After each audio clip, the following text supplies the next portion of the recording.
जंगल था। उस जंगल में लूसी कबूतर, छोटू तोता, कीचू कौवा बहुत स्नेह से रहा करते थे। एक दिन तूफानी बारिश हुई। तेज चल रही हवा और बारिश में टूनी गौरैया अपने 2 नन्हे गौरैयों को लेकर उड़ रही थी। जोर की आंधी की वजह से उसका घोंसला टूट कर गिर चुका था। सहायता करने के लिए उसका पति भी साथ में नहीं था, इसीलिए जंगल में रहने वाले पक्षियों के पास वो सहायता मांगने जा रही थी।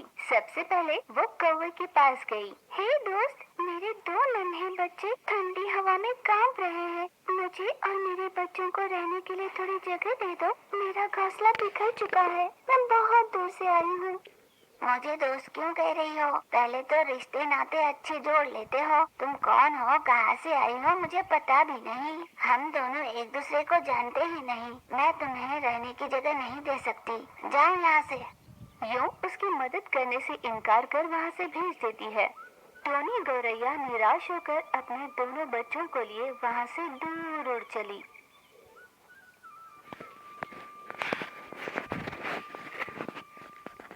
कुछ दूर जाने पर उसे तोते का घर दिखाई दिया। हे तोता, मैं बड़ी दूर से आई हूँ। मेरा घोंसला बिखर गया है। मेरे दोनों बच्चे ठंड में कांप रहे हैं। मेरे इन दोनों बच्चों को अपने घर में जगह दे दो। मैं बारिश में भीग लूंगी, मुझे कोई दिक्कत नहीं। तुम्हें इज्जत देने नहीं आती क्या? सीधे सीधे तोता कहकर नाम से बुला रही हो। मुझे ये ठीक नहीं लगा। तुम्हारी बातों से ही तुम्हारा ढंग समझ में आ रहा है मुझे। मैं तुम्हें जगह नहीं दे सकती। अच्छा होगा यहाँ से तुम चली जाओ। उसकी बातों का टोनी गौरैया को बहुत दुख हुआ। वो चुपचाप वहाँ से अपने बच्चों को लेकर दूसरी जगह उड़ चली।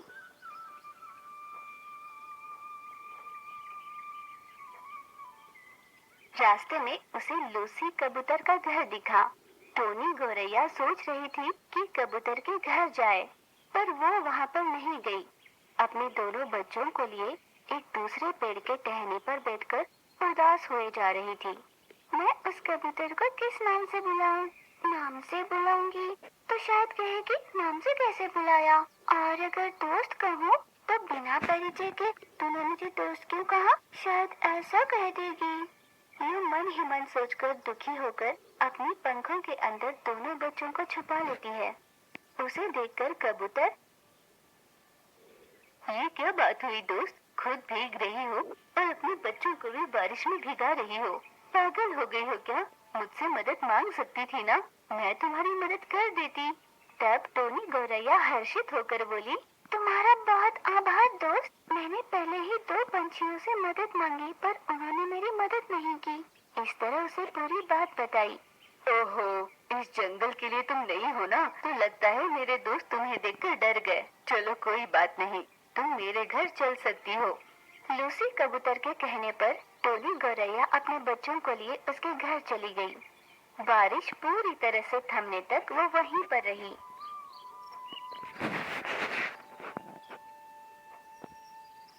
दोस्त, भला क्यों तुमने इस गौरैया को अपने घर पर जगह दी? वो कौन है हम नहीं जानते ना, इसलिए हमने उसकी सहायता नहीं की। हाँ, तुम्हारा किया काम हमें बिल्कुल अच्छा नहीं लगा। दोस्तों, तुम दोनों ऐसी बातें क्यों कर रहे हो? किसी की मदद करने के लिए परिचित होना जरूरी है क्या? नहीं ना, इसीलिए मदद कर दी। कबूतर के ऐसा कहने पर कीचू कौवा और छोटू तोता वहाँ से मुंह लटकाए चले गए। कुछ दिनों के बीत जाने के बाद टोनी गौरैया ने अपने खुद का ही एक विशाल सा घोंसला वहीं पर बना लिया। उसकी मदद करने वाली लूसी कबूतर का आभार मानकर वो उसी घोंसले में अपने बच्चों के साथ रहने लगी। तभी से लूसी कबूतर और टोनी गौरैया में अच्छी दोस्ती भी हो गई थी। पर तोते और कौवा को इस बात से बहुत जलन होने लगी। अचानक लूसी कबूतर बीमार हुई और अपनी आखिरी सांसें गिन रही थी। दोस्त, मैं छोटू तोता और कीचू कौवा को आखिरी बार देखना चाहती हूँ। कई महीनों से उन दोनों ने मुझसे बात नहीं की है। मैं बस एक बार उन दोनों को देखना चाहती हूँ। क्या एक बार तुम उन दोनों को यहाँ ले आओगी? हाँ, जरूर दोस्त। लूसी कबूतर की तबीयत बिल्कुल ठीक नहीं है। आखिरी बार तुम्हें देखना चाहती है, एक बार चलो ना। जिस दिन से उसने तुमसे दोस्ती की है, हमारी दोस्ती टूट गई। अब तुम जा सकती हो। कोई रहे ना रहे, मुझे क्या लेना। ऐसे बहुत कठोरता से उसने कहा। दोस्त, ऐसे कठोर न बनो, सिर्फ एक बार चलो। गौरैया ने बहुत विनती की, पर तोता ये माने ही नहीं। मौत किले में है और वो तुम्हें देखना चाहती है, एक बार उसके पास चलो। बहन की शादी जैसे शुभ कार्य में जा रही थी मैं, यूं मेरे सामने मरने की बातें कर रही है। टोनी गौरैया बहुत निराश होकर लूसी कबूतर के पास चली आई। लूसी कबूतर ने टोनी गौरैया को देखा और अपनी आखिरी सांस ली। मुझे माफ कर दो मेरे दोस्त, तुम्हारी आखिरी ख्वाहिश भी मैं पूरी नहीं कर पाई। मुझे माफ कर दो, तुमने मेरी इतनी मदद की पर मैं तुम्हारे किसी काम की न आई। मैं बहुत ही बदकिस्मत हूँ, मेरा नसीब ही सही नहीं। गौरैया बहुत दुखी हो रही थी। कबूतर के जाने के बाद गौरैया अकेली हो गई थी। वो अपने बच्चों के साथ ही समय बिता रही थी, पर छोटू तोता और कीचू कौवा अपनी दुनिया में खुश थे। फिर से हुई जोर की बारिश में इस बार तोते और कौवे का घर उजड़ गया था। वे दोनों यूं ही बारिश में उड़ते रहे। उन्हें समझ नहीं आ रहा था कि क्या करे। दोस्त, अब हम अकेले पड़ गए हैं, किसी की सहायता नहीं मिल सकती।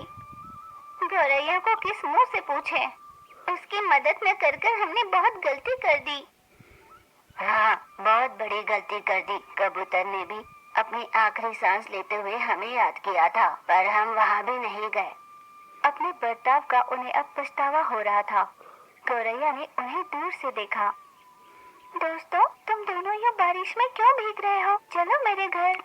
उन दोनों को जाने में हिचक हो रही थी, पर गौरैया जबरदस्ती कर उन्हें अपने घर ले गई।